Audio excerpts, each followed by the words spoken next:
An balima kunnafoni cakɛlaw bɔlɔlɔ matrafabaw n'o ye internet ye aw ni ɲantuma aw bisimila maliweb.net ka don kibaru kɛnɛ kan. Talikɛ surasiw ka minanko o kiri da yɛlɛna fo maa 2 taara kaso la o la min ye maa fa fana ni min kɛra Badalabugu o fana kiri da yɛlɛna fo maa 1 fana taara kaso la o la yalima i nimisi wasara o baara ninnu na wa? Bon, nimisi wasa ko tɛ à ce stade. Mais c'est une avancée. Parce que n'a donna k'a fɔ ko ni kojugu kɛra jamana kɔnɔ a ka fɛn bɛ bɔ a la n'o tun bɛ a ko ma lutte contre l'impunité. N'o tun bɛ kɛ kabini kunu an tɛ jɔ nin kɛnɛ in kan. Donc c'est la conséquence d'une décennie de mauvaise gouvernance. Kɔrɔ ye mun ye wagati jan de kɛra kojugu bɛ kɛ fɛn tɛ bɔ a la. O kɔnɔli kɛra aw yɛrɛ b'o kalama hali kunnafoni kunda o kɛra fan bɛɛ lajɛlen fɛ. Donc bi ni jamana bɛ k'a yɛrɛ sɔrɔ ko ka awa ko kɛra k'a sɛgɛsɛgɛ min y'a kɛ tiɲɛ yɛrɛ la o ka dɔn ne hakili la an bɛɛ lajɛlen kan ka fara fanga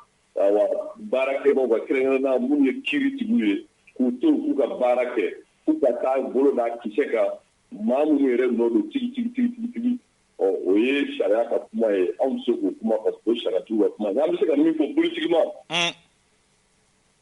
jɛgɛ bɛ toli n'a kunkolo ye bamananw ko ten n'i y'a mɛn sa a kunkolo don n'o tɛ a bɛ kɛ jurukisɛ ye kana binajan tɛ mɔgɔ wɛrɛ ye koyi o ye Laji Burama Ibrahim Boubacar Keita ani Boubou Cissé o bɛ se ka kɛ dafa de ayiwa jamana in tiɲɛnikɛla ɲini i bɛ Laji Burama ani Boubou Cissé de ɲini o bɛ se ka kɛ tiɲɛnikɛla olu bɛ kɛ ka dafa parce que mun na an bɛ politique kuma de f'i ye fanga kalifara jɔnni ma Laji Burama tɛ wa o tɛ ko dutigi ka fɔ n tɛ du kalama ko dugu ka kɛ tuma o tuma dutigi ka fɔ ne t'a kalama est ce que o kan ka to du kunna kelen filanan ye min ye anw bɛ système démocratique min kɔnɔ le chef de l'exécutif c'est le premier ministre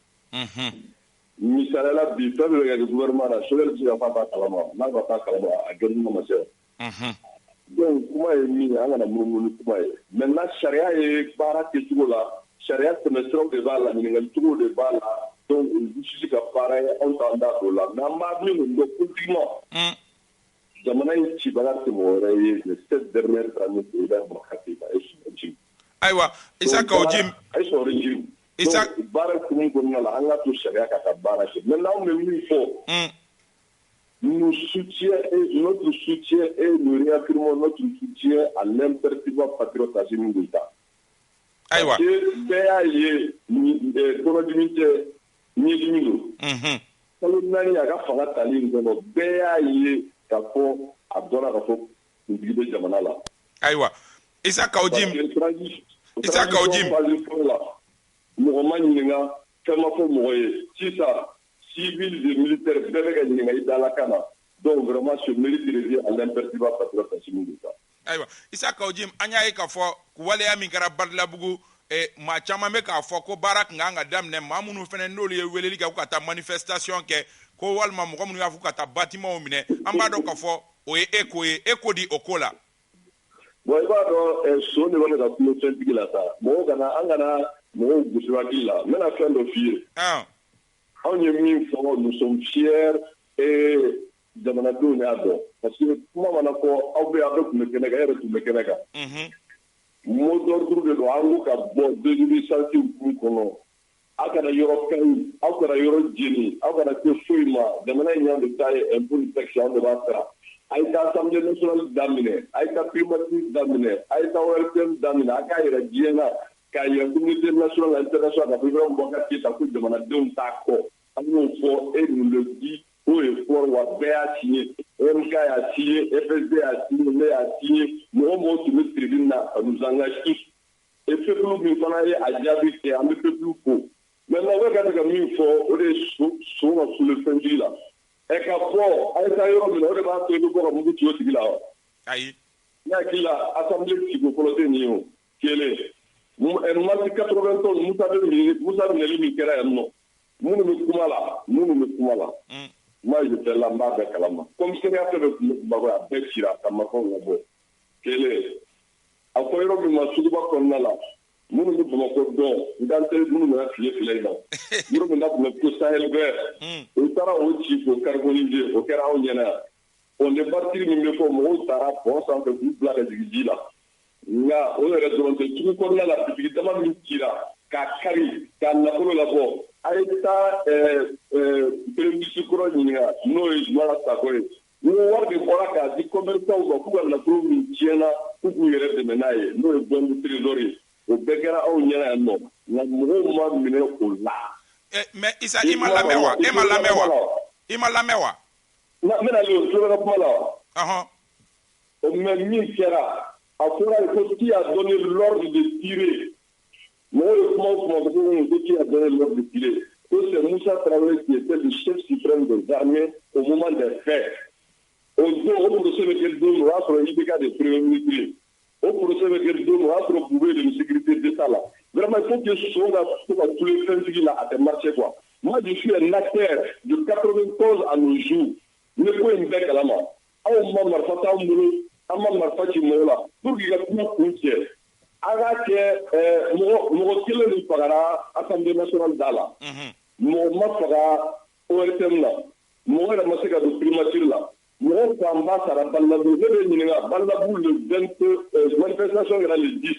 Mon sera Balabou le 11, le 12. Est-ce que le 11 manifestation du meilleur? À quel titre mon sera par Balabou le 11? À quel titre mon sera par le 12? À quel titre on est allé attaquer le siège du témoin à son temps? Donc vraiment, qu'on arrête de falsifier l'histoire. Il faut qu'on arrête les commanditaires et les criminels qui ont du sang sur les mains. Wamorete, Boubou Sissé, à l'Indiga Dodo. Aïwa, Issa Kaojim, Yiningal Laban, Ire Afo, Akanga Ketchugo Dibi. Oye Yiningal Laban, Angawati Korongama.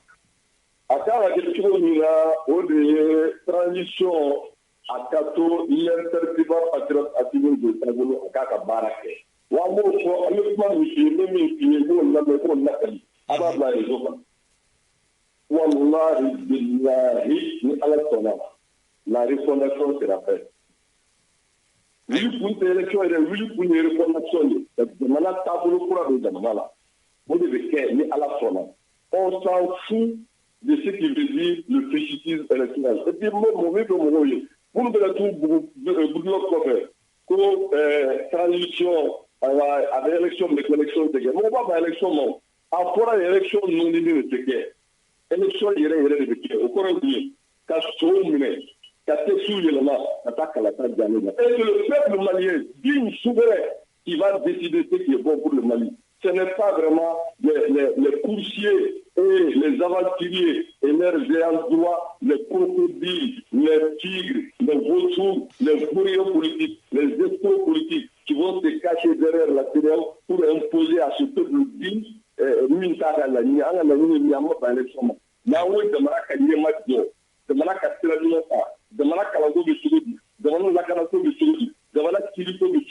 jamana kalata yɛrɛ ka dita sira jumɛn fɛ ni taabolo jumɛn ye o bɛɛ lajɛlen ma an ko transition kana kɛ a tɛ ban bara an t'o la mais ka transition bâti an t'o la o tuma entre les deux il faut rentrer à l'école de l'imperturbable patriote Assimi Goïta pour réussir la bonne transition an b'aw yɛrɛ fo aw minnu yɛrɛ sababu ka kuma di yan n ka hakilina fɔ jamana ko la merci. Merci beaucoup Issa Kaojim Ambe Ifo Fanta Tomota Ninkunye Issa Kaojim n'ale parti ACRT o manyama bay hakila ayaka hakilna odi anye ambela jele ame ante commentaire kala sika foshito la ame taganya fe ni kuna funui ni sanga konna la ame do fanga franche fanga ale kunga ko kuna funya konna la bakuru bawla anya fawnya na ka fo kunu jekulu mini ale nya shinindo fanga franche fanga ale jate mineli mani o erenye maya minelino good luck Jonathan fe kunu uni politique moko ye nyogonye ola la jen keneka muni fora ka ko kera chukudi Isa Kaba ale be nyafoli kai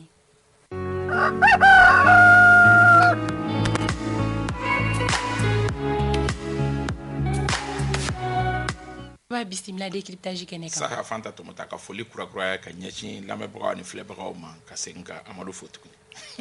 Kaba mi do ngababu kono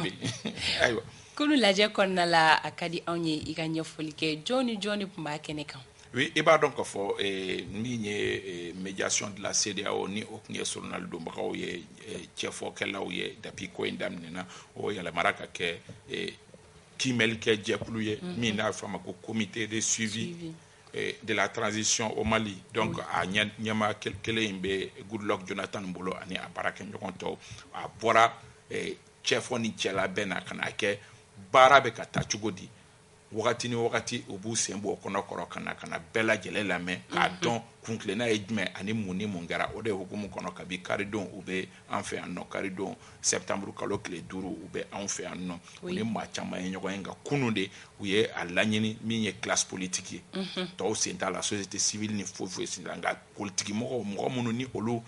kabara ye fanga nyinini ye ani ka lawaleya olu bela jelen fara ɲɔgɔn kan kulu ni kulu ka sababu kɛ politique fana ni c'est vrai que parti politique bɛ nka parti politique fana ni tilalen do kulu ye i mana jamana mana ta cogo o cogo i bɛ taa sɔrɔ u bɛ fara ɲɔgɔn kan ka kɛ kulu nasuguya dɔw ye kulu minnu ni kunu i bɛ taa sɔrɔ dɔw ni dɔw tun bɛ ɲɔgɔn fɛ bi olu ni olu tɛ ɲɔgɔn fɛ donc i bɛ se k'u tila catégorie ye o de la i b'a ye ka fɔ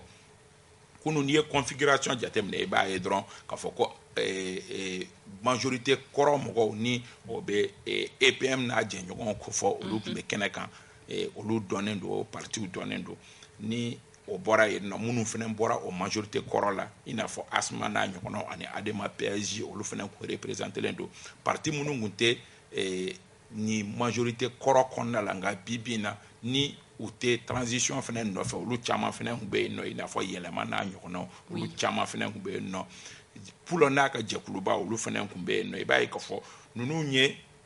minnu ni olu ni transition tɛ ɲɔgɔn fɛ bi kosɛbɛ ni o jɛkulu ye i b'a ye ka fɔ majorité kura ni an bɛ se k'a fɔ o cogoya la ten tɔ minnu ni fangacɛ furancɛ fanga bɛ ɲɔgɔn fɛ kosɛbɛ o bɛ M5 n'a jɛw ko fɔ olu fana kun bɛ kɛnɛ kan minnu yɛrɛ tɛ nin fan si fɛ n'o ye kɔfɔbu n'a ɲɔgɔnnaw ye olu bɛɛ lajɛlen kun bɛ kɛnɛ kan babu kun bɛ tali kɛ babuba saba kan a babuba saba kun ye jumɛn a fɔlɔfɔlɔ ye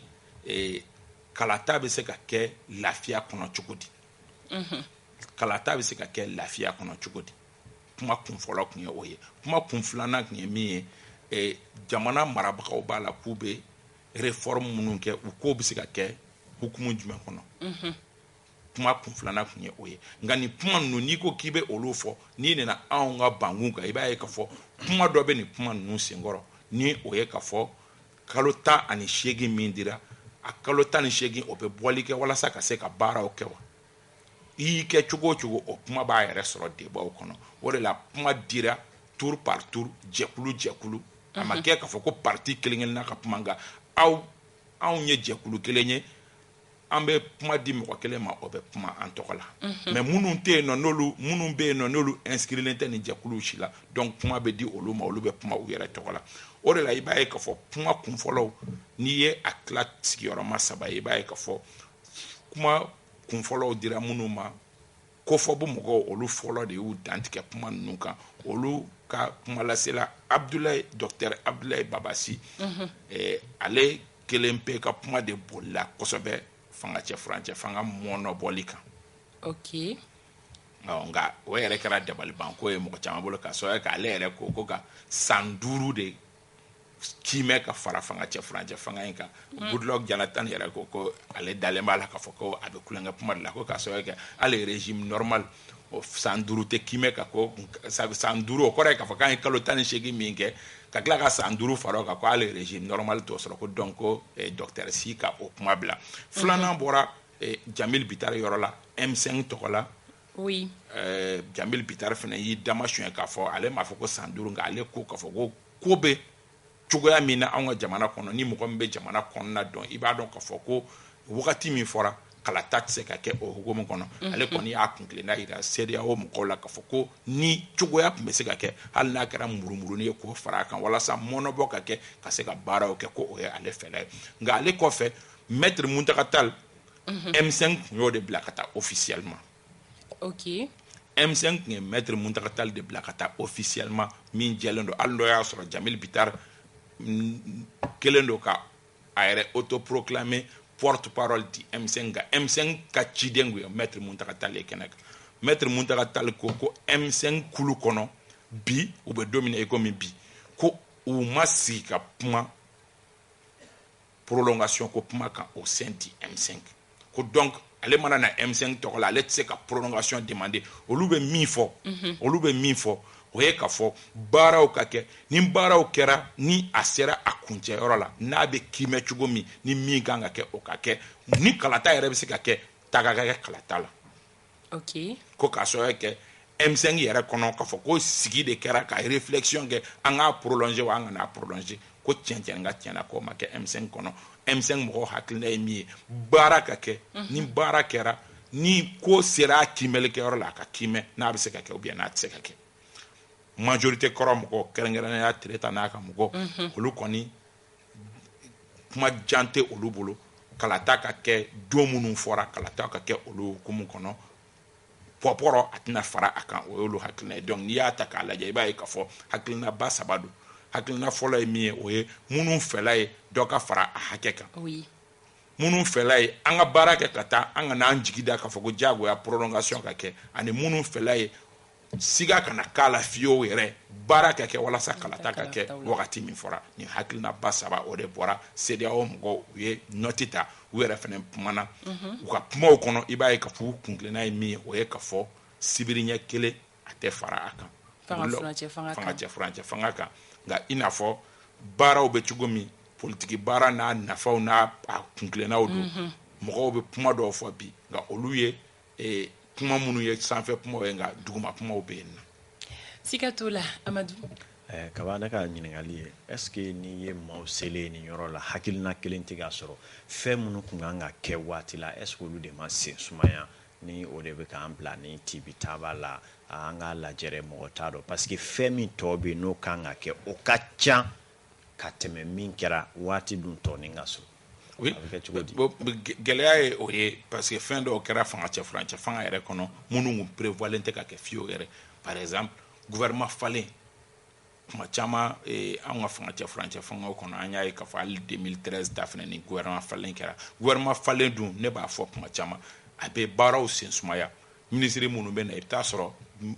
fangacɛ furancɛ fanga kɔnɔ ministre minnu bɛ taa ministrew don minnu bolo yɛrɛ ma deli ka don ministeriya baara la n'a fɔra ko olu dɔw ka na k'a ɲɛɲini ministeriya ye min ye k'a ɲɛɲini baaraw kan ka kɛ cogo di k'a ɲɛɲini kan ka mɔgɔw nome cogo min o bɛ kalo 2 kalo 3 ɲɔgɔnna ta dɔw ta la walima dɔgɔkun damadɔ ta o bɛɛ bɛ baaraw sen sumaya ka fara o kan objectif minnu kun fixera k'a fɔ ko baaraw bɛ kɛ olu kɔnɔ n'o ye sigikafɔw ye n'o ye kalata sɛbɛnw labɛnnu ye o si an ka tiɲɛ fɔ o baaraw ma se ka kɛ dɔgɔkun tɛmɛnen an y'a fɔ yan organe unique sigili ko baara yɛrɛ n'i y'o processus la i b'a ye k'a fɔ o fana sen sumalen don donc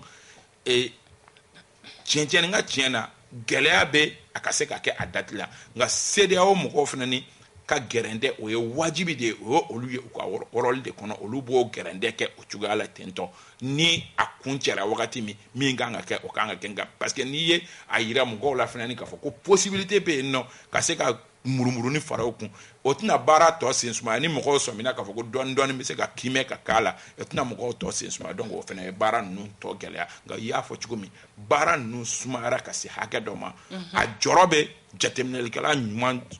sɔrɔ k'a fɔ ko kalata ɲuman bɛ se ka kɛ février kalo nata ni cogoya la tantɔ. ok kaba ɲininkali laban bɛ tali kɛ fɛn min na o de ye ninnu ka ɲɔgɔn ye a suite ye jumɛn ye. a suite ye min ye c'est que mankan wulila fɛn fila nɔfɛ min ni bɛn ma kɛ olu la fiyewu yɛrɛ o ye assise nationale pour la refondation ka fara organe unique o kɔni o yɔrɔ la cogoya si la M5 tilali tɛ M5 ka niveau la o yɔrɔ la Bamuntaka min kun ye M5 ka représentant ye olu sɔn catégorique n'an bɛ fɛ transition in ka kuncɛ ko ɲuman na f'an ka ɲɔgɔn sɔrɔ ka kungilennaw di ka bɛn kow kan o ye M5 mɔgɔw hakilina ye min ye EPM mɔgɔw n'o ye Tireta n'a ka mɔgɔw ye olu hakilina tɛ o ye cogoya si la olu caman bolo hali ni Bamuntaka ninnu ma prolongation ko kuma fɔ n'u ko ka taa assise la o bɛna taa assise kɛnɛ fa u yɛrɛ ka mɔgɔw la minnu bɛ laɲini kɛ k'a prolonger donc a bɛ b'a fɔ mɔgɔw ɲɛ bɛ ɲɔgɔn tigɛ jaw de la ko na ɲɔgɔn bisigiw de bɛ yen nɔ n'i ye Bamuntaka ninnu ɲininka M5 mɔgɔ olu b'a fɔ ko an ka jamana ye sigi k'a fɔ jamana ye ko o ko n'a gɛlɛyara an b'an sigi k'a fɔ a baara bɛ ɲa nka fan dɔ in na olu mɔgɔw hakilina ye k'a fɔ n'i ye ninnu ye k'an wele sigi k'a fɔ olu de bɛ TDR dilan olu de bɛ invitation kɛ olu de bɛ dugutigiw wele olu de bɛ donsow wele u bɛna hakilina jumɛn don mɔgɔ minnu bɛ na wele ka na u bɛna hakilina jumɛn don olu kungo la walasa baara ka taa ni o ye donc olu fana kɛlen don ka ninnu bisigi o kan k'a fɔ ko u bɛ fɛ k'o kɛ filanan ye min ye organe unique min ni u b'a la k'u b'o fana sigi sen kan ninnu ka jateminɛ ye organe unique bɛ yɔrɔ min sisan a ko ye retard ta ni bɛɛ nana ka na fɔ ko an sɔnna organe unique ma ni organe unique baara na daminɛ ni o fana kuncɛ wagati mana bɛn baara ninnu kuncɛ wagati ma olu kɛlen don ka dɔ ninnu bisigi tuguni ko n'o kɛra u b'a fɔ an dun t'a prolonger ka sɔrɔ ka organe unique ma se ka baara kɛ ka bɛn n'a ye donc ninnu bɛɛ ye ɲɔgɔn bisigiw ye minnu kuma cayara fo CEDEAO mɔgɔw ye miniti damadɔni pause kɛ walasa hakiliw ka fara ɲɔgɔn kan mɔgɔw kana ɲɔgɔn faamu a gɛlɛyara a danyina nin fila mɔgɔw kun fɛ ko prolongation de bɛ kɛ mankan ye nka nin kuma fila danyina ka se hakɛ dɔ ma fo ka mɔgɔw dabaliba donc suite ye min ye o ye k'a fɔ sigi kelen don ka CEDEAO ma kɔnɔ CEDEAO kan ka conférence de presse kɛ a ka conclusion ye minnu ye k'olu fɔ ka sɔrɔ ka taa a ka sɛbɛnfura di conférence des chefs d'État ma olu ka sommet mana se olu bɛ sɔrɔ k'u dantigɛ olu kuntilenna ye min ye ninnu ka mission kɔfɛ ni jaabi min bɔra o la an malidenw an sɔrɔ k'an ta ni an bila dɔn o bɛ bi jɛmukan datugu kaba kumakuncɛ kuma ye dɔrɔn ka foliba di kanubagaw bɛɛ lajɛlen ma kɛrɛnkɛrɛnnenya la minnu bɛ jɛmukan in lajɛ an bɛ foliba d'u ma honorable Jara Suba an bɛ a fo k'a waleɲuman dɔn jɛmukan in kanubagaba dɔn an bɛ a fo an bɛ Musa Balo fo ale ye PDS tɔnden commune 6 la Kulbi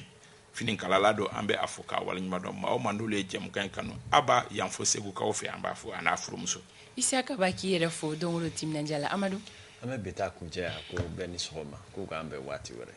k'i yɛrɛ fo Amadu don o don soli ka wuli la ka kanubaga kelen-kelenna bɛɛ lajɛlen fo sɔgɔmadafɛ foli an b'a di Gayi Kante ma a n'a ka musokɔrɔba an ma ɲinɛ Beshir Jalo kɔ ni wagati kɔnɔna la Jawoyi Keita an b'a fo an ma ɲinɛ Bakari Bambera kɔ ale bɛ san Elhaji Burama Fofana 500 ale fɛnɛ bɛ san an bɛ a fo an bɛ taga Kirinakaw bɛ an lajɛ kosɛbɛ Seguba Kane a n'a ka denbaya an b'u bɛɛ lajɛlen fo a furumuso fila Saran Dumiya ani Sogolo an bɛ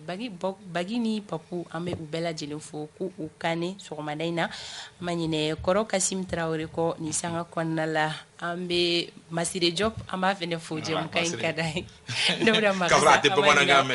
i b'o kalama ko Masire tɛ bamanankan mɛn a dun bɛ mun de mɛn jɛmukan in na sisan a tɛ fɔ a kɔni b'a lamɛn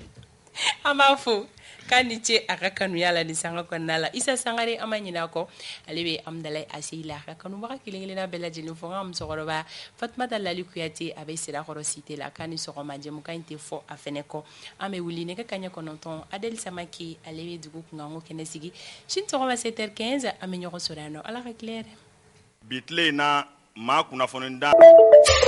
aw tulo garisɛgɛ kɛra kunnafoni la kumaba minnu ye maliweb.net sanfɛla la o de ye nin ye ni ala ma an ka jɔnya jɔn an na a kan an bɛɛ kunnafoni wɛrɛw kɛnɛ kan